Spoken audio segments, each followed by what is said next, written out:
Hello friend, आज का video में हम डिस्कस करेंगे माइंस एंड मिनरल्स बिल्स 2011। ये एग्जामिनेशन आस्क क्वेश्चन है और ये कोर्स कोड होगा आपका MEC 108, ठीक है, जिसका टाइटल है economics of social sector and environment.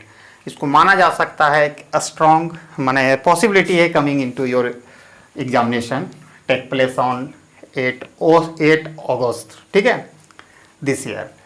तो ये क्या है, वीडियो में आगे बढ़ने से पहले आप लोगों से हमारा काइंडली रिक्वेस्ट है, अगर आप हमारे चैनल में पहली बार आए हैं तो आप सब्सक्राइब करें और प्रेस करें bell icon for all notification, ताकि हमारे लेटेस्ट वीडियो का नोटिफिकेशन आप तक पहुंच सके। अगर किसी बंदे को इस कोर्स कोड का कंप्लीट पैकेज, गेस्ट क्वेश्चन का नोट्स वगैरह चाहिए तो हमारा व्हाट्सएप जो नंबर है 7050523391 में आप संपर्क कर सकते हैं। Only WhatsApp, not make call, ठीक है। तो ये जो बिल पास हुआ था जैसा कि लग रहा है 2011 में, 2011 में, तो इसमें कौन कौन सा प्रोविजन किया गया है उसी का इसमें हम चर्चा करेंगे।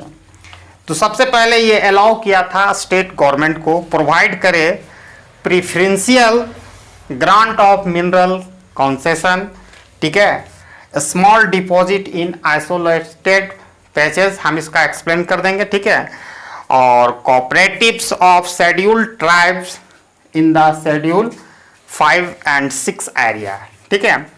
तो स्टेट गवर्नमेंट को ये इस बिल के द्वारा अलाउ किया गया था प्रोविजन देने के लिए, मतलब फेवरेबल ग्रांट देने के लिए किसको, मिनरल कंसेशन के रूप में।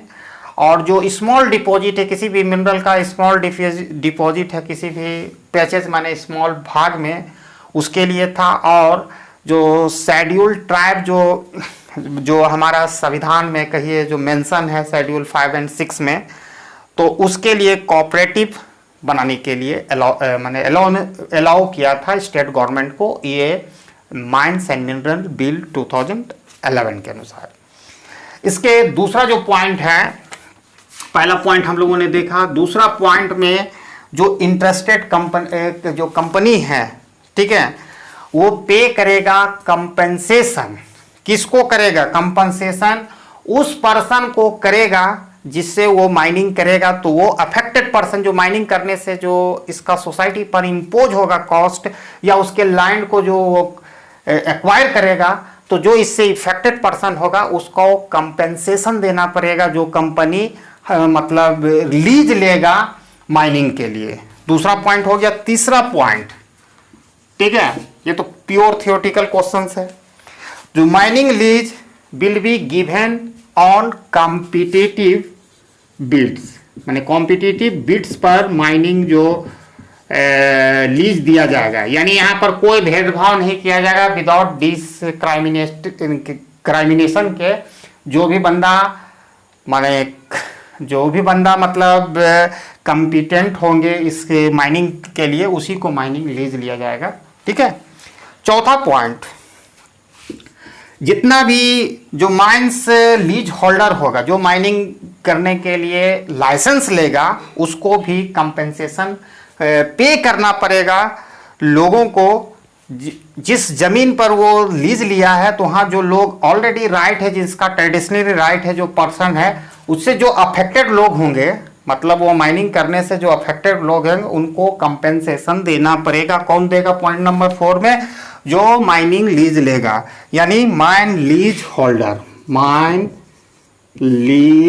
होल्डर को कंपेंसेशन देना पड़ेगा अफेक्टेड पीपल को, ठीक है, उसके माइनिंग से जो अफेक्टेड होंगे। इसके अतिरिक्त इसमें एक प्रोविजन किया गया था एक चीज बनाने के लिए, जिसको कहा जाता है 5वां पॉइंट में, इसी बिल जो माइंस एंड मिनरल्स बिल्स 2011 के द्वारा डिस्ट्रिक्ट मिनरल फाउंडेशन का निर्माण किया जाएगा।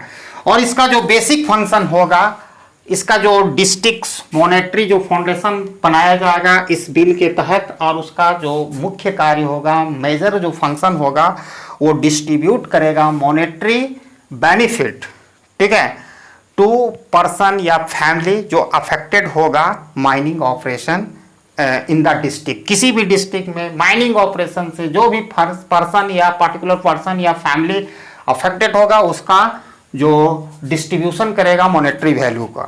ठीक है, छठा पॉइंट इसमें इस बिल में है concept of profit sharing. First time introduce हुआ था इस बिल में, माइंस एंड मिनरल बिल्स 2011 में। प्रॉफिट शेयरिंग, इसको concept of profit sharing, profit sharing. अब ये क्या होता है भाई प्रॉफिट शेयरिंग? यहाँ पर माइन जो लीज होल्डर होगा, जो माइनिंग का लीज लेगा या कॉन्ट्रैक्ट लेगा, उस कंपनी को पे करना पड़ेगा एनुअली यानी पर ईयर्स, पर एनम। किसको करना पड़ेगा? डिस्ट्रिक्ट, ठीक है, मिनरल फाउंडेशन जो DMF को करना पड़ेगा around 26% profit sharing. After the tax को काट कर अपने प्रॉफिट का 26% देना पड़ेगा डिस्ट्रिक्ट मॉनेटरी फाउंडेशन को। ठीक है, और माइनर मिनरल, इसी पॉइंट में आपको लिखना है माइनर मिनरल, जो छोटे मोटे आपका मिनरल्स है, ठीक है, मिनरल, उसके लिए, ठीक है, स्टेट गवर्नमेंट को डिसाइड करना पड़ेगा प्रॉफिट शेयरिंग परसेंटेज। किसके स्टेट गवर्नमेंट को करना पड़ेगा? किसके कंसल्टेशन के साथ?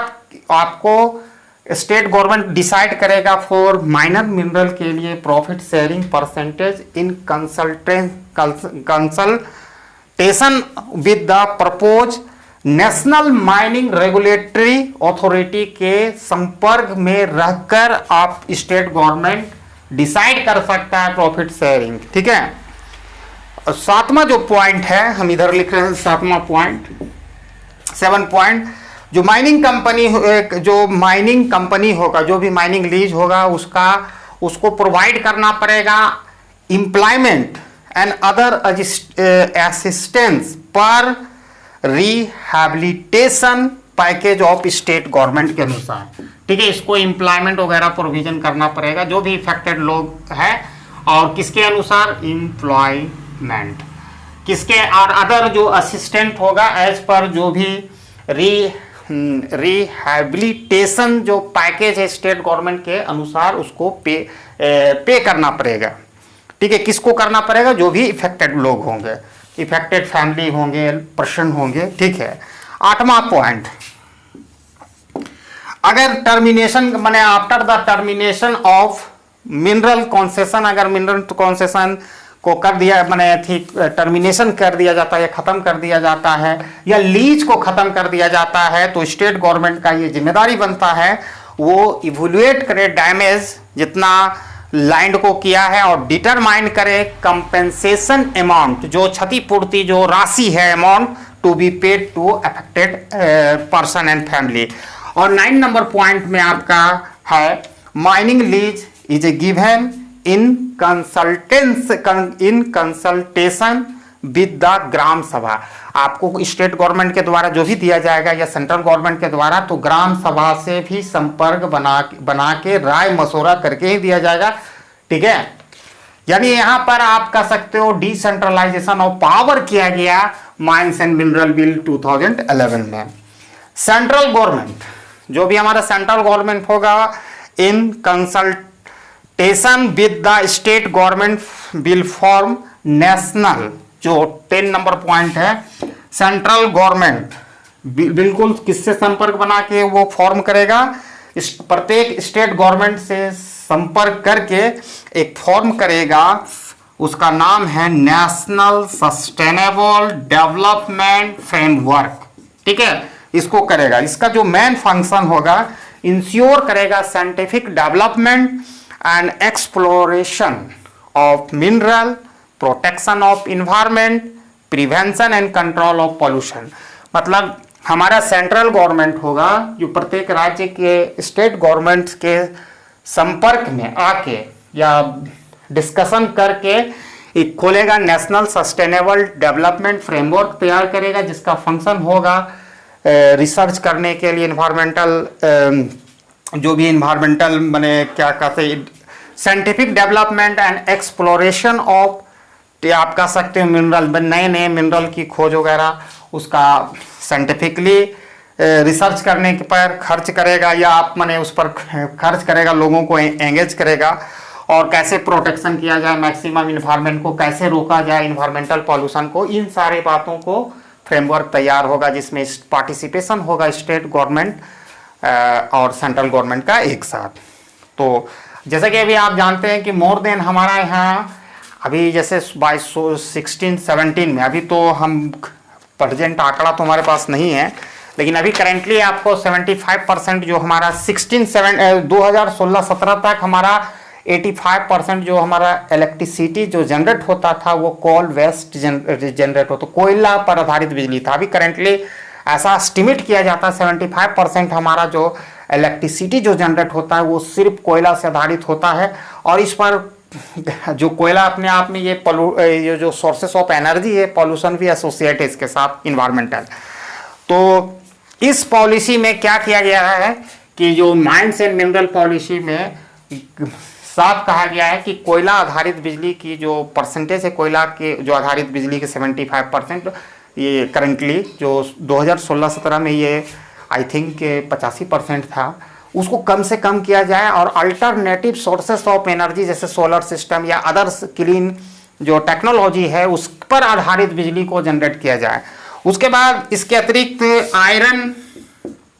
आयरन ओर, जिसको कच्चा लोहा भी हम कह सकते हैं, क्लियर मोटा मोटी भाषा में, माइनिंग इज ए हार्मफुली, ये जो कच्चा लोहा या आयरन ओर का माइनिंग है ये हार्मफुली इफेक्टेड हो रहा है। क्यों? Due to political, industries and bureaucracy. तीनों का नेक्सस है, मैंने तीनों मिलकर क्या करता है, तीनों के मिलन जो ब्रह्मा विष्णु महेश अभी आज के डेट में है, पॉलिटिशियन, इंडस्ट्रियलिस्ट एंड ब्यूरोक्रेटिव, ये तीनों ब्रह्मा विष्णु महेश मिलकर इस जो आयरन ओर का माइनिंग को बहुत ज़्यादा हार्मफुली इफेक्ट कर रहे हैं। तो ऐसा पॉलिसी की ज़रूरत है जिससे ये मिनिमाइज हो सके इनके नेक्सस को, और ये तभी होगा जब हमारे यहाँ जो माइनिंग पॉलिसी बने वो ट्रांसपेरेंसी के साथ बने, विदाउट किसी तरह के डिस्क्राइमिनेशन हो, किसी भी बिडिंग पार्टिसिपेशन या कंपनी के साथ किसी तरह भेदभाव नहीं किया जाए।